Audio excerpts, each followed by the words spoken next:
কচুর লতিগুলো সুন্দর করে ধুয়ে বেছে হালকা লবণ দিয়ে সেদ্ধ করে রেখে দিয়েছি। তেলটা গরম হয়ে গেছে আর এখানে 200 গ্রাম চিংড়ি আছে। চিংড়ি আমি মাথা টাথাগুলো একদম ফেলে দিই, মানে একটু খোসা বা মাথা এগুলো রাখি না, তো ওই জন্য বাছার পরে অল্প পরিমাণ হয়ে যায়। তো এটা দেখো আমি ভেজে নেব লবণ আর হলুদ দিয়ে।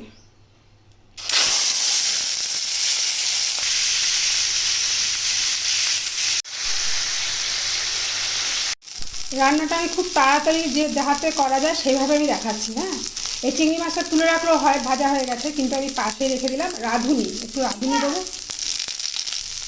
এবার দেখো এখানে রসুন 2-4 কোয়া রসুন থেতো করে রেখেছি, শুকনো লঙ্কা আর কাঁচা লঙ্কা। এটা একটু ভাজা হয়ে গেছে, এবার মিশিয়ে দেবো।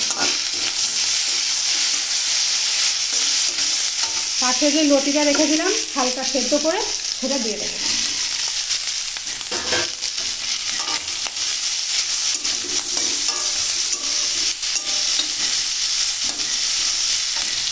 দেখো পরিমাণ মতো লবণ দিয়ে দিয়েছি, আবার দিয়ে দেবো হলুদ। এবার একটু ভাজা ভাজা করে নেবো।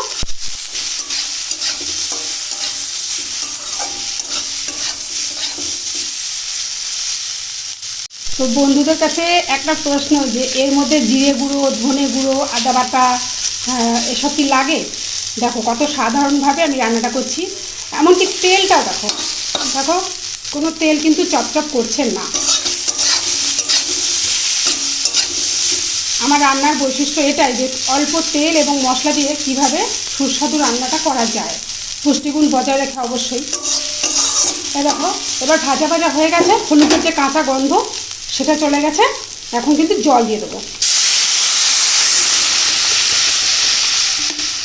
রান্নাটা কিন্তু খুব একটা ঝোল থাকবে না, অল্প রসা রসা থাকবে, তো সেই কারণে জলের পরিমাণটা কম দিলাম।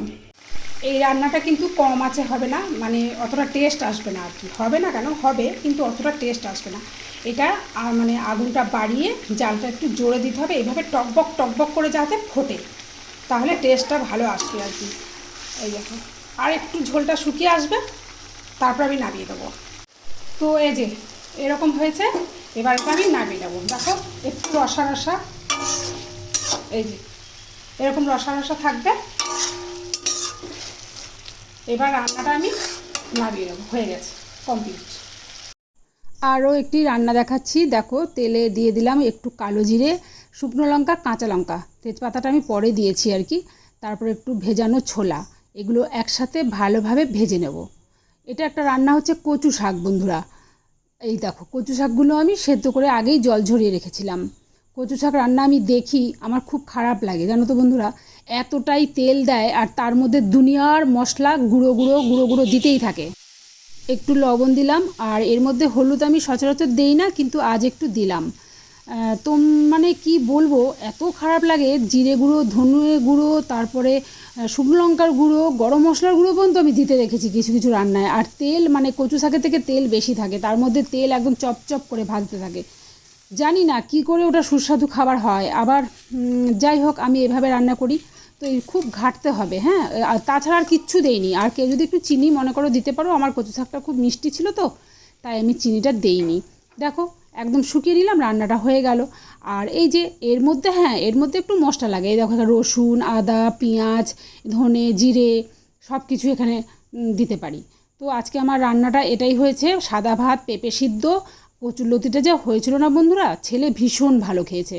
কচু শাক, তারপরে একটু ডাল সেদ্ধ, তারপরে টক, মানে তেঁতুলের টক, পুরনো তেঁতুলের টক, তারপর এই যে চিকেনের আজকে ঝোল হয়নি, হয়েছে চিকেনটা কষা, আর আছে হচ্ছে শশা। এই হচ্ছে আমার আজকের খাবার। তোমাদের কেমন লাগলো একটু জানিও। আমার রান্নাবান্না, আমার খাবার দাবার যে ধরন, এই ধরনের খাবারগুলো খেলে কি রক্তটা খাড়ধর্মী থাকে, শরীরটা সুস্থ থাকে। তাহলে বন্ধুরা দেখা হচ্ছে নেক্সট ভিডিওতে।